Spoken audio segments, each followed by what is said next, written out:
take your seats. A year ago, the 44th Ordinary Section of the Executive Council mandated the African Union Commission to develop. Today, we present the outcome of this process, which includes the draft CAADP Strategy and Action Plan 2026-2035 and the draft Kampala CAADP Declaration. 3 days ago, the Ministers of Agriculture examined these documents and provided valuable recommendations and for improvement. Yesterday, the joint meeting of Ministers of Agriculture and Ministers of Foreign Affairs endorsed these documents and made recommendations to the General Assembly for adoption. A key motivation in this Kampala CAADP Declaration round, in contrast to Malabo and Maputo round, is the inclusion of a comprehensive strategy and action plan, a clear roadmap, a theory of change that outlines the pathway for transformation, realistic and implementable strategic objective, a broadened policy scope, enhancing food system approaches and targets that reflect the continent's aspiration. Excellencies, right from the 1960s, when our political movement started, initially as a student movement, we were able to see that a country like Uganda, located around the equator, could be very advanced and prosperous on the basis of the 4 sectors of the economy. These 4 were identified as commercial agriculture, manufacturing, services, and ICT. In the pre-colonial and colonial times, our economy was mainly pre-capitalist and based on subsistence agriculture, or korra ekida kyonka in our language, meaning working only for the stomach, for home consumption. We also had some artisan craft skills such as obuhensi, blacksmithing, kubeja, woodwork, kunogora, ceramics, etc., and some primordial services such as kuragura, healing, etc. By the end of the colonial times, only 9% of the homesteads were in the narrow colonial cash economy, described as, in quotes, enclave economy, meaning a small island of modernity surrounded by a sea of underdevelopment. That enclave economy of the colonial economy of Uganda was described as the economy of the 3 C's and 3 T's. The 3 C's being coffee, cotton, and copper, and the 3 T's being tobacco, tea, and tourism. The agricultural and the mineral products being mainly exported as raw materials without making final products out of them, except for some small efforts of the Nigeria textile factory of only 23 million meters, started by a progressive British governor, Andrew Cohen, who arrived in Uganda in 1952. Our line, therefore, ever since the 1960s, has been as follows. A, fully commercialize agriculture to achieve food security and homesteads income security by undertaking agricultural enterprises guided by the HVRO. We use this word HVRO meaning to calculate the maximum possible returns given the size of the family land. B, in commercializing agriculture, use the strategy of intensive agriculture for families of 4 acres or less, and extensive agriculture for families of bigger lands. With intensive agriculture, you select high-value enterprises which, though you do them on a small scale, you get good family income. While with extensive agriculture, you can adopt low-value crops, which when you do them on a big scale, you still get good money, good income for the family because of the scale. C, the country needs both the products of intensive agriculture and extensive agriculture because many times one needs the other. D, in our 1996 election manifesto, we identified 7 enterprises for intensive agriculture. And these were coffee, 1 acre, fruits, 1 acre, dairy products, 1 acre for pasture, for dairy cows, then 1 acre for food crops for the family within those 4 acres. And then poultry for eggs and piggery in the backyard, back of the house, at the back. It's called a kanyima or a manju. I think in Swahili they call it uwani, at the backyard there. Plus fish farming for those near the wetlands, on the periphery of the wetlands, not in the center. In our calculation, crops like cotton, tea, maize, sugarcane, and enterprises like ranching could only make money for the family when they are done on a medium or large scale. Recently, our people have been adding crops like palm oil, cocoa, and cashew nuts on the list of the high-value crops that can give good incomes to the families, even if you do them on 1 acre. To do some of the intensive agriculture enterprises, you need inputs from the extensive agriculture products. To produce poultry feeds, animal feeds for pigs, fish meals, etc., you need maize, sugar byproducts, etc. If you are to import all these, it may render your products uncompetitive. We had to do this, Your Excellencies, because in the colonial times and in the post-colonial times, they would make our people grow things like cotton. You hear that Uganda is producing a lot of cotton. Yes, Uganda was producing a lot of cotton. But the families which were producing the cotton were in poverty because nobody had bothered to calculate what is the average land size of the family land. We then realized the danger and the unfairness of confining ourselves to just producing raw materials for other countries far away to transform into finished products. A kilogram of coffee may give us US dollars 2.5 as a raw material. However, the same kilogram roasted, ground into powder, and packaged will give the cleverer foreigners who add those steps abroad US dollars 40.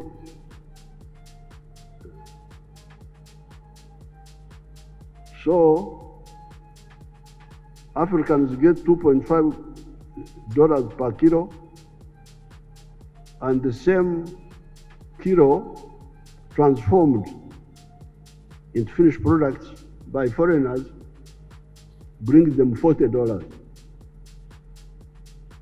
This is how Africa has been a major donor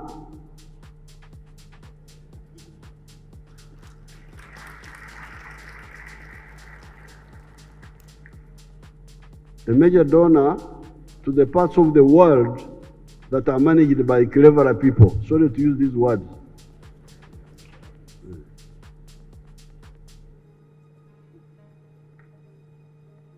We do not only lose money per kilogram of coffee, we also lose jobs.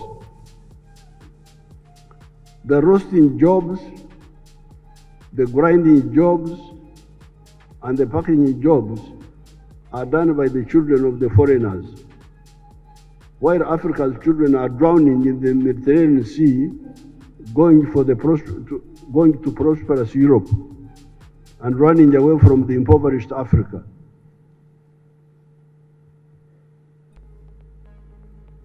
I normally tell people that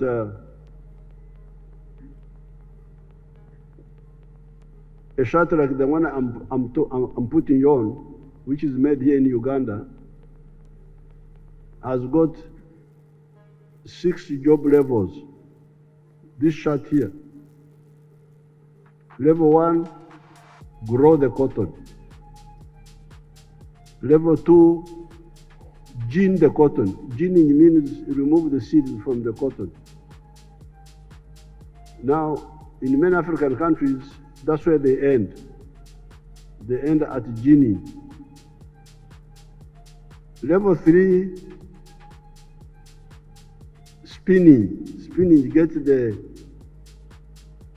the thread from the cotton.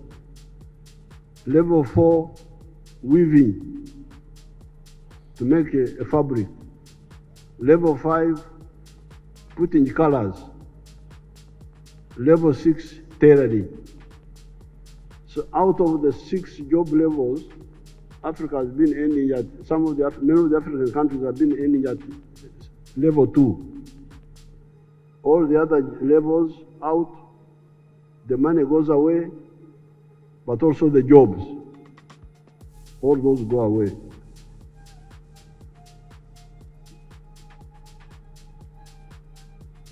The battle for value addition has been a big one because there are lobbies that want to keep Africa as a raw materials producing continent. In Uganda, we have moved in some areas, a bit in textiles, a lot in the dairy products, a lot on fish, a lot on sugar, a bit on maize, a bit on leather, a bit on furniture and wood products, etc. What is true of agricultural raw materials, is of course also true of the raw materials of minerals, forest products, etc. Uganda discovered some oil about 20 years ago. Up to now, we have not started pumping the oil out of the ground. We're about to start. But the main problem was we didn't agree with the oil companies because they were saying that we should build a pipeline to take the oil, the petroleum, out of the country. Then I told them that I had a rumor that there were human beings here.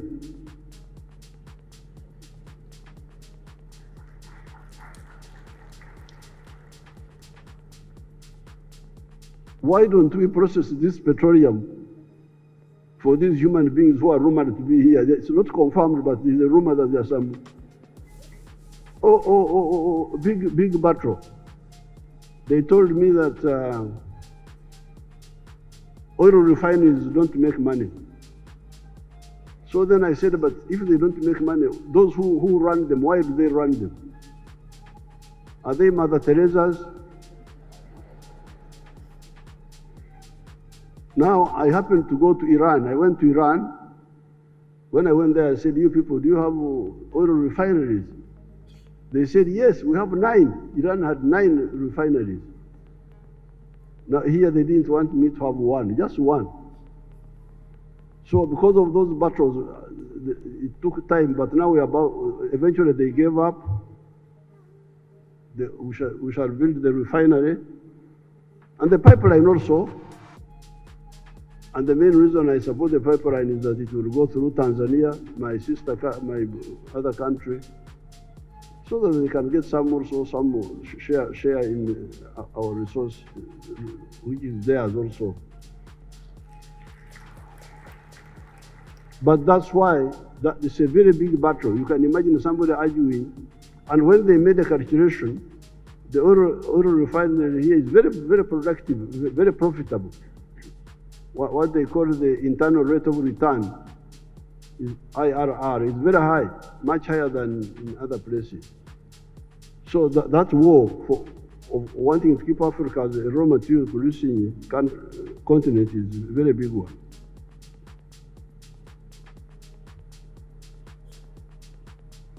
The value addition to agricultural products, this is H, ensures vertical integration in the agricultural sector, from the garden to the table, and from the farm to the wardrobe for clothes, shoes, etc.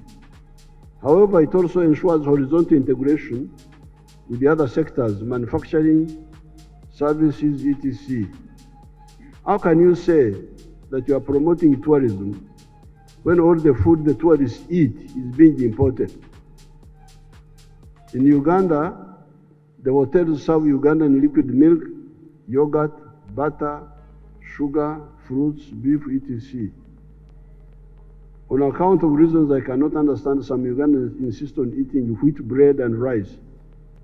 In order to launch our agriculture on the journey of socio-economic transformation away from the pre-capitalist, pre-socialist traditional mode to modern commercial agriculture, we have done the following.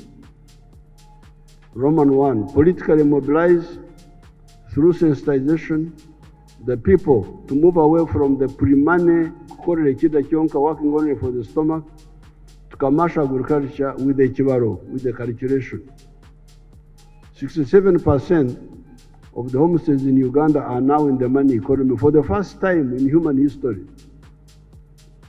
At independence, only 9% were in the money economy. With these measures, Africa will be a superpower economically. Since ancient times, this part of Africa had strong agriculture. We always have 2 harvests in a year. The harvest of Katumba, the season of March to end of May, and Omwaka, the big harvest of August to December. The harvest of May is called Wijegashe, the small harvest, and the one of August to December is called Omwaka, the big yearly harvest. All this was with the tradition and technology and just the rain-fed agriculture. In some areas, however, there was some irrigation in ancient Egypt and the Kilimanjaro area. I need to conclude my remarks by talking about the issue of water for livelihood and for production, as well as the need for removing the non-tariff barriers in the CFTA, Continental Free Trade Area. Uganda is lucky in that we have a lot of water. Our major problem is to persuade our uninformed or misinformed people by guiding them to stop undermining our water resources by encroaching on the wetlands, the forests, the catchment areas, the river banks, and the lake shores. Some other parts of Africa, however, are not so lucky. Northern Africa has got a water problem. Even Southern Africa gets periodic shortages of water. Here in the Nile Valley, we are always arguing about the 85 billion cubic meters of that river at Khartoum, the River Nile. In the past, I posed a question to Dr. Boutros Ghali of Egypt, the following questions. Question number 1. Are you aware that the Congo River has got 3,000 billion cubic meters of water per annum going into the Atlantic Ocean? Because here in the Nile, we are quarreling about 85 billion cubic meters of water at Khartoum. But the River Congo is 3,000 billion cubic meters of water per year. In other words, the River Congo is equivalent to 30 Niles. Nile 1, Nile 2, Nile 3, Nile 3, 30 of them in the River Congo. On the issue of non-tariff barriers, there is no doubt that they undermine the advance of agriculture in Africa. Uganda easily produces all types of agricultural products: maize, sugar, milk, beef, poultry products, etc. The internal market is not enough. However, production is disrupted when in some years, some of the brother countries say they have bumper crops and de-license Ugandan products. Why do you de-license products of a brother country? If you have a bumper crop, let the products compete. I had some issues here with some of the Ugandan inefficient rice growers. Tanzanian rice is better and cheaper. So they were saying I should ban Tanzanian rice. I said, no, I cannot do that. If you are inefficient, get out of business, go and do something else.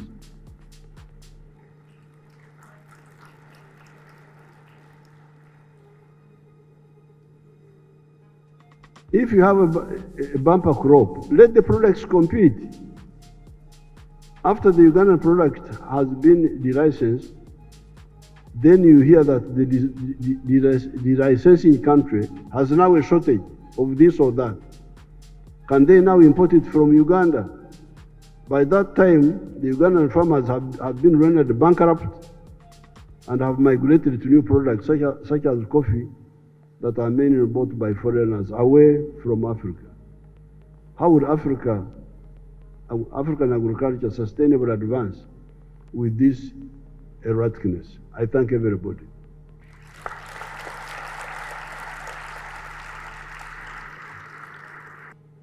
I'm particularly pleased to address to His Excellency Yoweri Kaguta Museveni, President of the Republic of Uganda, to the government and the brotherly people of Uganda, my best wishes for the year 2025 and my warm thanks for the quality of the welcome marked by brotherhood and special attention, and even more for all the efforts made to ensure the best conditions for success in the organization of this summit. Holding a summit on agriculture in Africa in Kampala is the right thing to do. A wonderful sign of recognition of your total commitment, President Museveni, to farmers and headers. You yourself are a farmer. You are also a champion of transforming agriculture into a powerful lever for wealth creation for the people of Africa. Excellency, ending my tenure in African Union, I think I should come here to learn farming from your experience.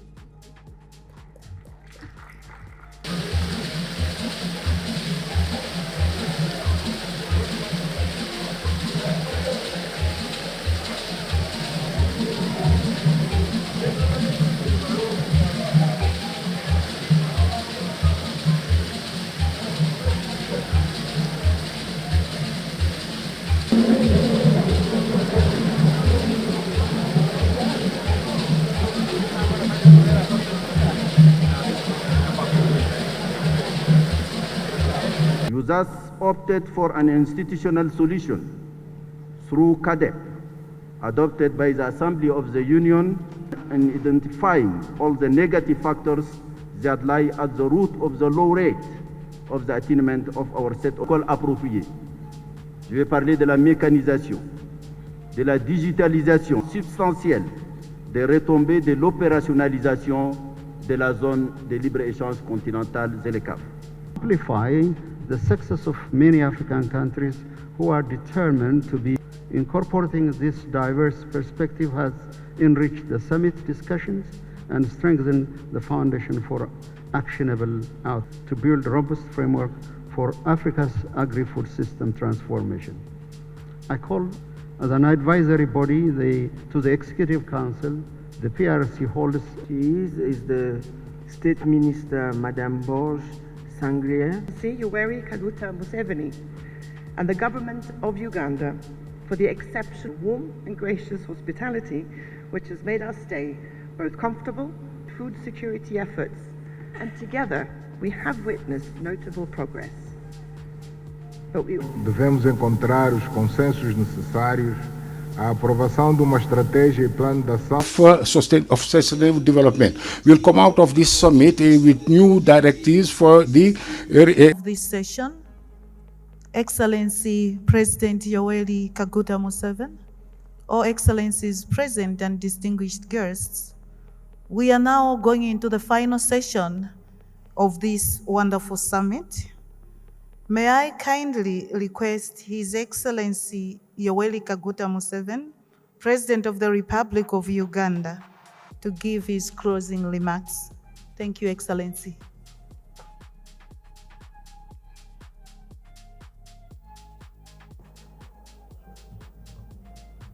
Your Excellency President Lorenzo,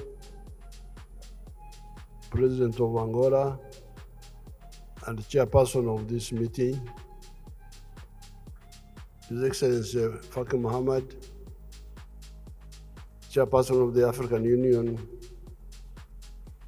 Secretariat, Excellencies, heads of state and government, and all the heads of delegations. I thank you for having come to Uganda for this conference and for having agreed to have your conference here.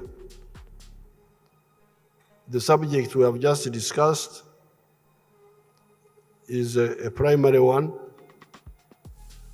agriculture.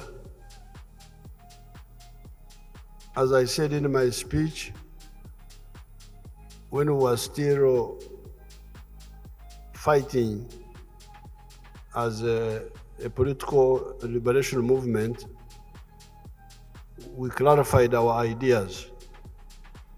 And as I said in my speech, we identified the 4 sectors of economy, of a modern economy. As you can see, Uganda is a very rich country. We have got everything. But the problem was organization, how to organize the country in a modern way. So we identified the 4 sectors: commercial agriculture, manufacturing, services, tourism, hospitality, professional services, and later on, another sector, ICT. That's how the economy has been growing quite well. We are now a middle-income country, but we are going to grow even much faster than we have been growing. It is therefore very important for me, who has been active for the last 64 years. I've been involved in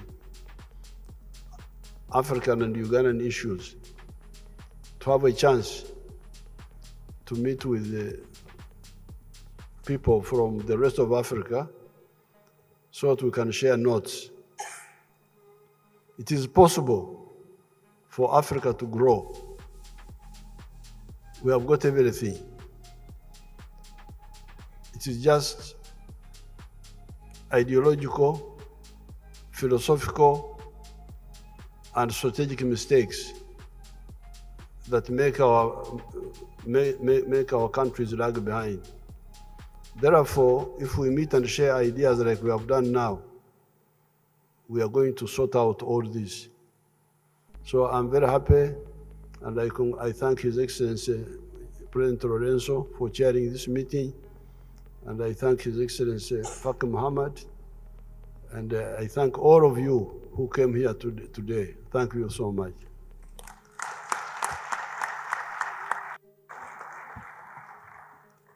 Thank you so much, Excellency President. The final closing remarks will be by His Excellency João Lourenço, President of the Republic of Angola, First Vice Chair of the African Union and the Chairperson of this session. Your Excellency, you have the floor. Thank you.